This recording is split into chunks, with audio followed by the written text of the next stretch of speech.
Hai semua, kali ini aku mau bikin ulen ketan hitam atau uli ketan hitam. Waktu dulu aku bikin versi yang uli ketan putih, kali ini yang ketan hitamnya. Ini enak banget, gurih, luarnya renyah, dalamnya juga masih lembut.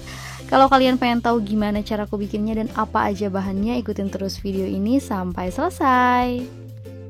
Untuk bahannya aku ada 1 kg beras ketan hitam. Nah, ini berasnya akan aku cuci bersih dulu. Kita aduk-aduk, kita cuci, lalu buang air kotornya. Beberapa kali dibilas ya, lalu dibuang airnya seperti ini. Kalau misalnya udah bersih, kita rendam dengan air yang banyak. Nah, ini kita rendam kurang lebih selama 3 jam ya. Nah, setelah direndam 3 jam, aku udah panaskan kukusan, lalu aku juga pakai kain pengukus seperti ini. Masukkan beras ketan hitam yang tadi sudah kita rendam. Nah, ini akan aku kukus kurang lebih selama 30 menit ya. Setelah 30 menit, kita buka tutup kukusannya, lalu kita ambil aja beras ketannya. Nah, kalau pakai kain pengukus kayak gini enak banget ya, karena tinggal sekali ambil langsung ke bawah semuanya. Nah, ini ketan hitamnya aku tambahkan 1 sendok makan garam, 250 gram kelapa parut, dan 150 ml air panas. Aduk semua hingga tercampur rata.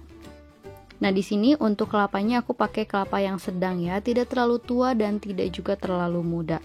Aduk hingga semua tercampur. Nah, kalau udah tercampur rata seperti ini, aku akan tutup dulu ya, menggunakan tutup panci aja biar airnya itu meresap ke dalam beras ketannya. Nah, setelah 15 menit didiamkan, sekarang kita kukus lagi.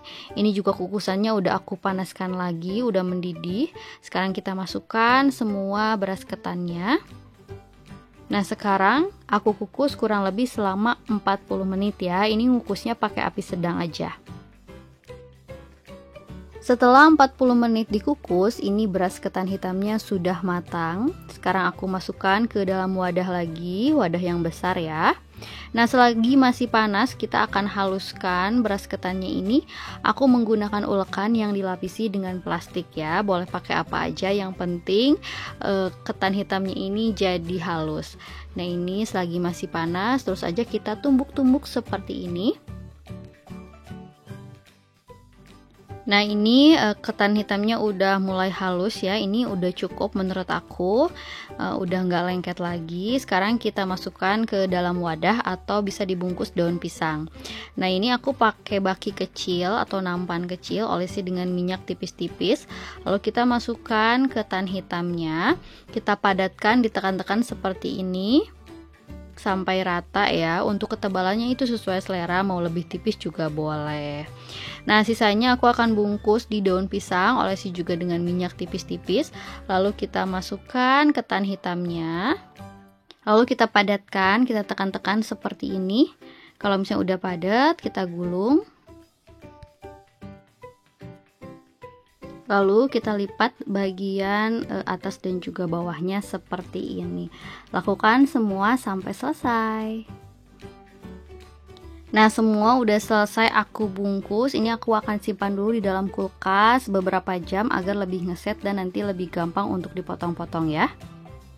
Setelah beberapa jam aku simpan di dalam kulkas, ini udah lebih set, udah lebih gampang untuk dipotong-potong. Nah, sekarang kita potong kotak-kotak, aku akan goreng. Kalau misalnya kalian mau simpan dulu di kulkas beberapa hari juga itu boleh ya. Kalau misalnya nanti mau digoreng, tinggal keluarin aja dari kulkas. Nah, sebelum digoreng, aku baluri dulu dengan tepung terigu biar nanti nggak lengket-lengket ya. Nah, di sini aku udah panaskan minyak. Kalau minyaknya udah panas, kita goreng uli ketan hitam atau ulen ketan hitamnya. Kalau udah setengah matang kayak gini, jangan lupa kita balik biar matangnya merata ya. Nah, kalau udah matang, luarnya udah kering, udah cukup, kita angkat dan tiriskan. Nah, ini dia uli atau ulen ketan hitamnya udah selesai aku bikin. Rasanya enak, gurih, luarnya kering, dalamnya masih lembut. Semoga kalian suka sama videonya, semoga videonya juga bermanfaat, dan selamat mencoba.